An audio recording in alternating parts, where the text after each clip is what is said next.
भारत के सिर्फ मुंबई शहर की आबादी इजराइल इस पूरे देश की आबादी से ज़्यादा है। जिस समय साल 1948 में दुनिया के अलग अलग मुल्कों में बिखरे हुए जू लोगों ने मिलकर इजराइल देश का निर्माण किया था, उस समय तो ये आबादी महज 20 से 25 लाख ही थी।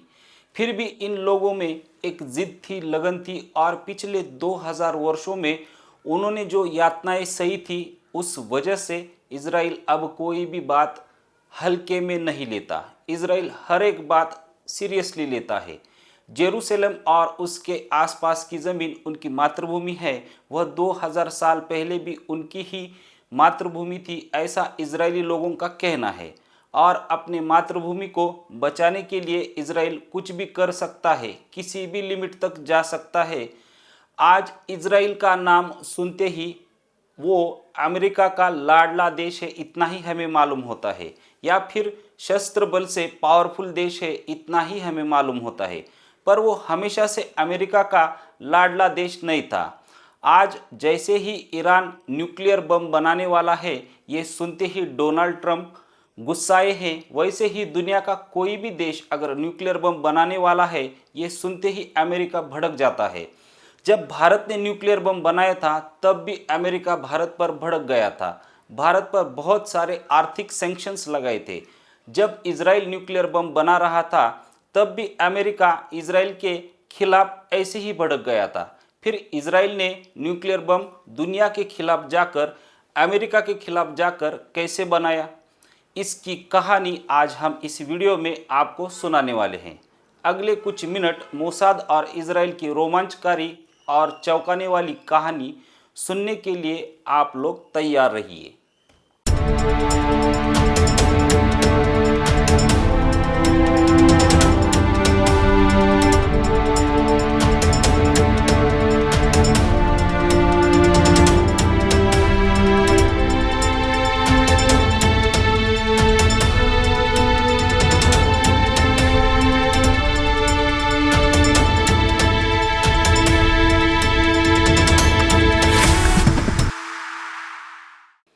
नमस्कार दोस्तों, मैं हूं राकेश और आप देख रहे हो the Atal Bharat. Britain, France, America, इन्होंने दूसरे विश्व युद्ध के बाद दुनिया भर में फैले जू लोगों के लिए उनकी ही मातृभूमि यानी कि जेरूसलम के आसपास की ज़मीन पर इजराइल इस देश का निर्माण करके दिया। शुरुआती 2-3 सालों में दुनिया भर में बिखरे हुए 20 से 25 लाख जू लोग इजराइल में इकट्ठा हुए और डेविड बेन गुरियन इनको प्राइम मिनिस्टर के पद के लिए चुन लिया गया। वे मूलतः पोलैंड में जन्मे हुए यहूदी यानी कि जू थे। लेकिन इजरायली होना आसान नहीं था। इजरायली होना आज भी आसान नहीं है। इजराइल के चारों ओर बहुत सारे मुस्लिम राष्ट्र हैं और इजराइल के निर्मित के तुरंत बाद ही इजिप्ट, सऊदी अरब, सीरिया, ईरान, इराक, ओमान जैसे देशों ने खुलेआम कसम खाई थी कि इजराइल को दुनिया के नक्शे से ख़त्म कर देंगे। तब इजरायली प्राइम मिनिस्टर को लगा कि उनके पास एक ऐसा हथियार होना चाहिए जिसकी ताकत से सारे अरब देश एक तराजू में और इजराइल एक तराजू में ऐसा समीकरण बन जाए। और ऐसा एक ही हथियार था जिससे पूरी दुनिया डरती थी, वो था न्यूक्लियर बम। अगर इजराइल के पास न्यूक्लियर बम आ जाए तो आसपास के लगभग 50 मुस्लिम देश एक साथ आकर भी इजराइल का कुछ खास बिगाड़ नहीं पाएंगे। ये बात इजराइल को पता थी। इजराइल को इसका अनुभव भी था। एक न्यूक्लियर बम से ही मध्य पूर्व में बैलेंस ऑफ पावर हो सकता है। और इसी वजह से इजराइल के निर्मित के बाद शुरुआती कुछ सालों में ही Israeli prime minister David Ben Gurion इन्होंने एटॉमिक एनर्जी कमीशन की स्थापना की। उन्होंने दृढ़ निश्चय किया कि अब हम न्यूक्लियर बम बनाकर ही रहेंगे। जर्मनी से आए हुए अर्न्स्ट डेविड बर्गमन और सिमोन पेरिस, इन दोनों के नेतृत्व में इजराइल ने न्यूक्लियर बम बनाने के प्रोग्राम की शुरुआत की। इजराइल के बहुत सारे भूवैज्ञानिक इजराइल के पूरी ज़मीन पर जाकर ज़मीन खोद कर ज़मीन के अंदर कहीं यूरेनियम मिलता है या नहीं इसकी जांच करने लगे। लेकिन इजराइल की किस्मत इतनी अच्छी नहीं थी। इजराइल की ज़मीन पर कहीं पर भी यूरेनियम नहीं मिला। इधर उधर हर तरफ सिर्फ फॉस्फेट ही फॉस्फेट था। जब तक यूरेनियम या फिर प्लूटोनियम मिलता नहीं तब तक न्यूक्लियर बम बन नहीं सकता। इसके बाद डेविड बेन गुरियन इन्होंने साल 1952 में अमेरिका के प्रेसिडेंट ड्वाइट आइजनहावर इनसे रिक्वेस्ट की कि आपने जो आइटम फॉर पीस नाम का प्रोग्राम शुरू किया है, उस प्रोग्राम के अंदर हमें भी न्यूक्लियर एनर्जी तैयार करने के लिए यूरेनियम और न्यूक्लियर एनर्जी बनाने के लिए टेक्नोलॉजी दे दे। तब अमेरिका के प्रेसिडेंट ने साफ शब्दों में इनकार कर दिया, क्योंकि अमेरिका को इस नए नए जन्मे इजराइल देश के ऊपर बिल्कुल भी भरोसा नहीं था। अब अमेरिका ना यूरेनियम देने वाला था, ना टेक्नोलॉजी देने वाला था। यानी कि ये रास्ता इजराइल के लिए हमेशा के लिए बंद हो गया। इसके बाद साल 1956 में इजराइल के लिए दूसरा रास्ता अपने आप खुल गया। इजराइल के पड़ोसी मुल्क मिस्र ने सुएज कैनाल का राष्ट्रीयकरण किया, जिससे इंग्लैंड और फ्रांस ने मिस्र के खिलाफ लड़ाई की तैयारी शुरू की।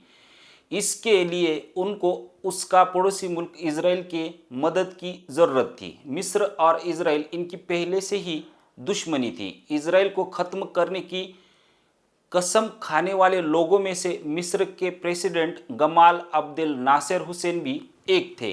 इन्हीं कारणों से ब्रिटेन, फ्रांस और इजराइल इन तीनों मुल्कों ने एक साथ मिलकर मिस्र पर हमला किया और मिस्र को लड़ाई में हरा दिया। लेकिन अमेरिका इस लड़ाई के बीच में आ गया, साथ ही में मिस्र की साइड लेते हुए इन तीनों मुल्कों को, मतलब अपने ही मित्र राष्ट्रों को, पीछे हटने के लिए मजबूर किया। इस वजह से ब्रिटेन और फ्रांस अमेरिका के ऊपर बहुत नाराज हुए और इसका फायदा बाद में इजराइल ने उठाया। डेविड बेन गुरियन इन्होंने फ्रांसीसी प्राइम मिनिस्टर गाय मोलेट और फ्रांसीसी संरक्षण मंत्री मॉरिस मनोरी इनके साथ अच्छी दोस्ती बना ली। फ्रांस की दसाल्ट और सेंट गोबेन जैसी कंपनियों के मालिकों के साथ दोस्ती की और भी कंपनियों के मालिकों के साथ उन्होंने अच्छे दोस्ताना रिश्ते बना लिए। दसाल्ट ये वही कंपनी है जिसने भारत को राफेल विमान बेचे हैं, मतलब ये कंपनी आज भी काम कर रही है। डेविड बेन गुरियन इन्होंने गाय मोलेट और मॉरिस से विनती की कि आप हमें न्यूक्लियर एनर्जी प्रोग्राम के लिए न्यूक्लियर रिएक्टर दीजिए, और इस विनती को इन दोनों ने स्वीकार लिया, क्योंकि इनका इजराइल के बारे में सॉफ्ट कॉर्नर था। अक्टूबर 1957 में फ्रांस ने बहुत ही गोपनीयता से इजराइल को 24 मेगावाट का एक nuclear reactor, plutonium reprocessing plant और न्यूक्लियर ब्लूप्रिंट देने के लिए राजी हुआ। ये बेहद ही गोपनीय डील थी। ये डील फ्रांस ने इजराइल के साथ करने की बहुत सारी वजह थी। इनमें से पहली, फ्रांस को अल्जीरिया के खिलाफ भविष्य में लड़ने के लिए इजराइल की मदद लगने वाली थी। दूसरी थी, भविष्य में नासिर के खिलाफ लड़ने के लिए भी इजराइल काम आने वाला था। और तीसरी वजह थी, इजराइल के पास बहुत सारा पैसा था और वह पैसा इजराइल कभी भी देने के लिए तैयार था। दुनिया भर में फैले जो लोग इजराइल को आर्थिक मदद भेजा करते थे, इससे इजराइल के पास बहुत सारा पैसा जमा हो गया था। लेकिन साल 1958 में फ्रांस में सत्ता परिवर्तन हो गया और चार्ल्स डी गॉल सत्ता में आ गए और इजराइल को ये सब चीज़ें देने से गॉल इन्होंने इनकार कर दिया। लेकिन इसके बाद भी सत्ता हस्तांतरण होने से पहले ही फ्रांस के पहले के प्राइम मिनिस्टर और संरक्षण मंत्री इन दोनों ने सारे ब्लूप्रिंट्स और जो चीज़ें इजराइल को चाहिए थी वह सारी चीज़ें बहुत ही गुप्त तरीके से इजराइल को भेज दी। आखिरकार साल 1960 में इजराइल के नेगे रेगिस्तान में इजराइल का न्यूक्लियर प्रोग्राम शुरू हो गया। लेकिन अमेरिका इतनी आसानी से किसी को भी न्यूक्लियर बम बनाने देगा, ये पॉसिबल नहीं था। अमेरिका का एक जासूसी हवाई जहाज़ इजराइल के ऊपर से जाते समय उसने इजराइल के नेगे रेगिस्तान में चल रहे न्यूक्लियर प्लांट की फ़ोटो निकाली और वह फोटोग्राफ्स अमेरिका के CIA हेडक्वार्टर में भेज दिए। इसके तुरंत बाद अमेरिका ने डेविड बेन गुरियन इनको हड़काया और उनसे पूछा, आप यहाँ पर क्या बना रहे हो। उस समय बेन गुरियन इन्होंने शुरुआत में कहा ये सिर्फ एक टेक्सटाइल फैक्ट्री है और इसका न्यूक्लियर बम बनाने से कोई भी संबंध नहीं है। लेकिन अमेरिका इतनी भी भोली नहीं थी, उनको सब समझ में आ रहा था वहाँ पर क्या चल रहा है। उस समय अमेरिका के प्रेसिडेंट थे जॉन एफ कैनेडी। वह बहुत ही शांततावादी इंसान थे। उन्होंने गुरियन जी को कहा आपका जो न्यूक्लियर प्रोग्राम का प्लांट है उस प्लांट का इंस्पेक्शन करने की हमें परमिशन दीजिए। मतलब हमें देखना है कि आप प्लांट के अंदर ऊर्जा निर्माण कर रहे हैं या बम तैयार कर रहे हैं। उस समय दोनों के बीच बहुत सारे पत्र व्यवहार होने के बाद आखिरकार अमेरिका को इंस्पेक्शन की परमिशन इजराइल को देनी ही पड़ी।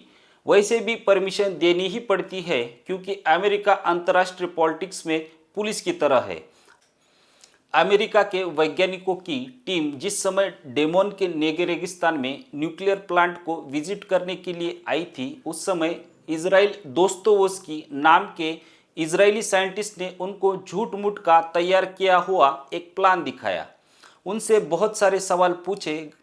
उन सवालों का टेक्निकल और घुमा घुमा के जवाब दोस्तोवस्की ने दिया। कुछ भी करके अमेरिका के टीम को मूर्ख बनाने का काम इजरायली लोगों ने किया।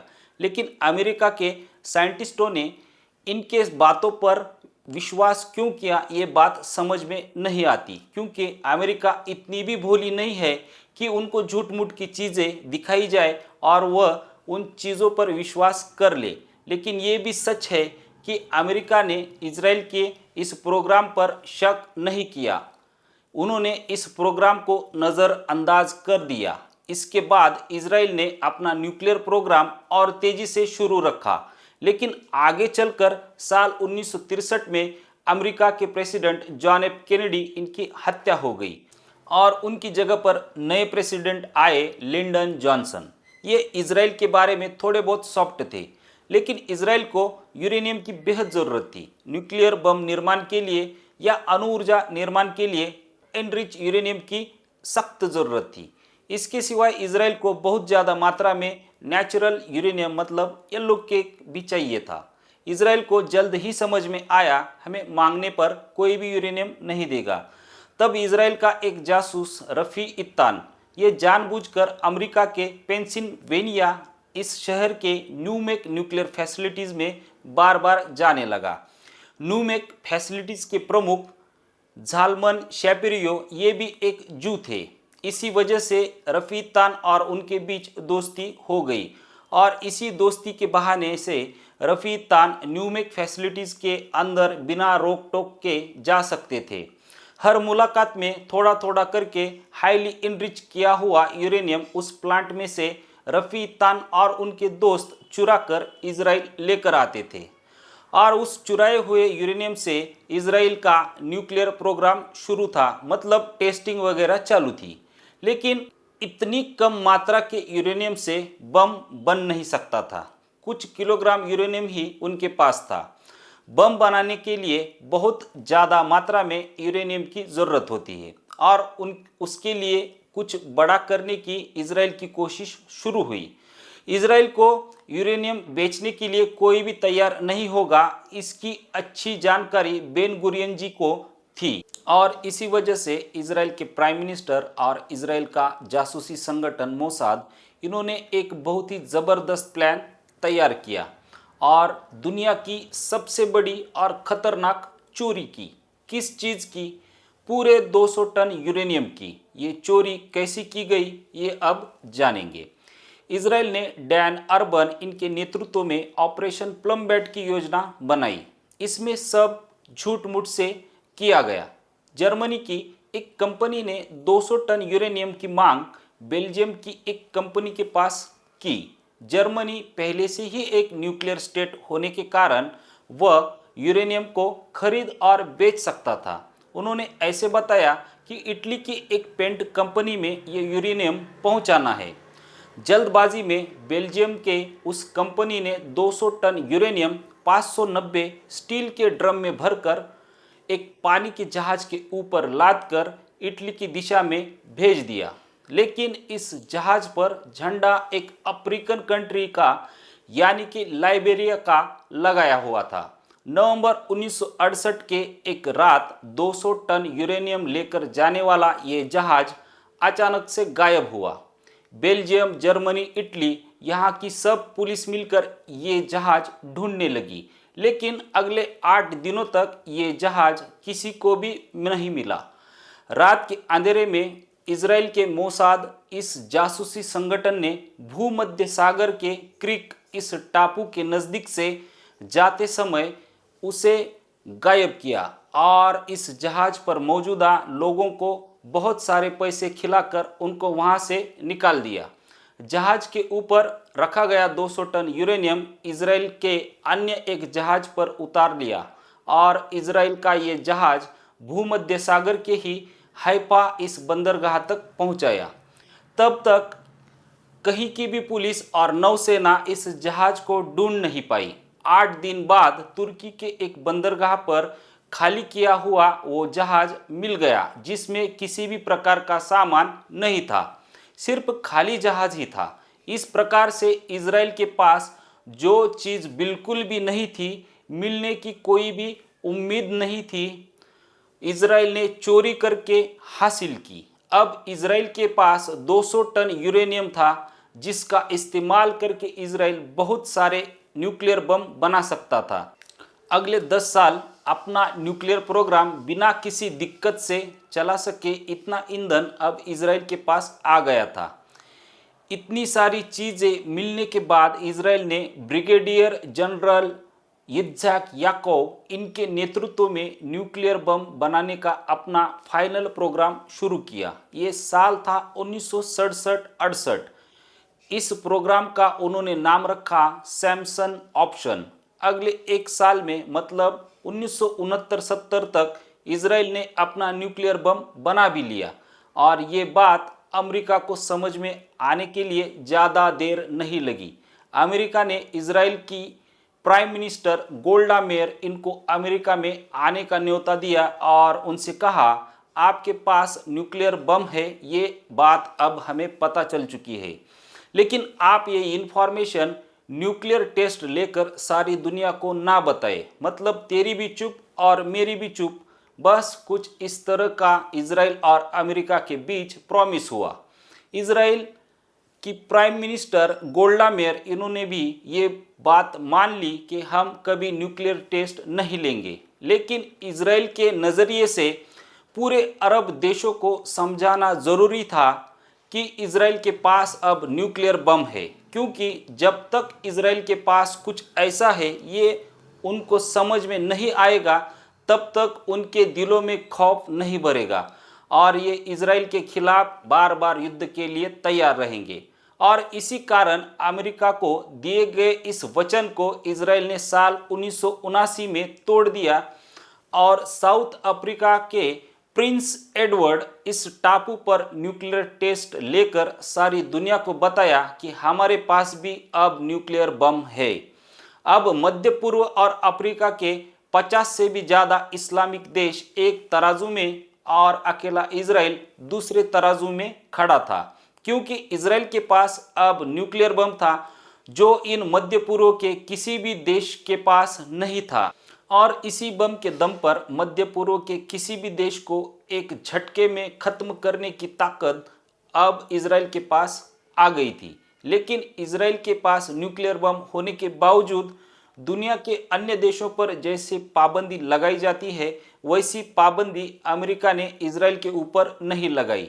दुनिया के हर एक देश को न्यूक्लियर प्रसारण बंदी ट्रीटी, मतलब और न्यूक्लियर बम बनाएंगे नहीं या फिर न्यूक्लियर बम का पहले इस्तेमाल नहीं करेंगे वगैरह वगैरह समझौते पर साइन लिए जाते हैं। इजराइल ने इस ट्रीटी पर आज तक साइन नहीं किए हैं। इजराइल के बाद और इजराइल के पहले जिन जिन मुल्कों ने न्यूक्लियर बम बनाने का प्रयास किया, उनके न्यूक्लियर फैसिलिटीज़ को उड़ाने का यानी कि ख़त्म करने का काम पिछले 40 वर्षों से इजराइल लगातार करते आ रहा है। इजराइल ने यही काम इराक के साथ किया, सीरिया के साथ किया और अब 2025 में हम सब लोगों के सामने ईरान के साथ भी किया। इजराइल की मोसाद संगठन जब काम करती है तब वह सही या गलत, नैतिक या अनैतिक इन बातों का ख्याल बिल्कुल भी नहीं रखती। अपने राष्ट्र हित के लिए वह किसी भी लिमिट तक जाने की तैयारी रखती है। इजराइल का न्यूक्लियर प्रोग्राम भी ऐसे ही किसी भी लिमिट तक जाकर तैयार किया गया है।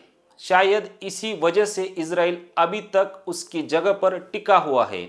नहीं तो पड़ोसी मुल्क जिनके पास तेल का बहुत ज़्यादा पैसा है, उन मुल्कों ने इजराइल को कभी का खत्म कर दिया होता। वैसी उन्होंने लगभग 70 साल पहले कसम भी ली हुई थी, लेकिन कसम लेकर भी आज तक ये मुमकिन हो नहीं पाया है। बस आज के दिन इतना ही।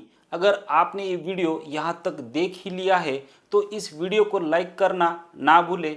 हमारे चैनल को कृपया सब्सक्राइब कीजिए और कमेंट बॉक्स में आपके कुछ सवाल हो तो आप हमसे पूछ सकते हैं। धन्यवाद।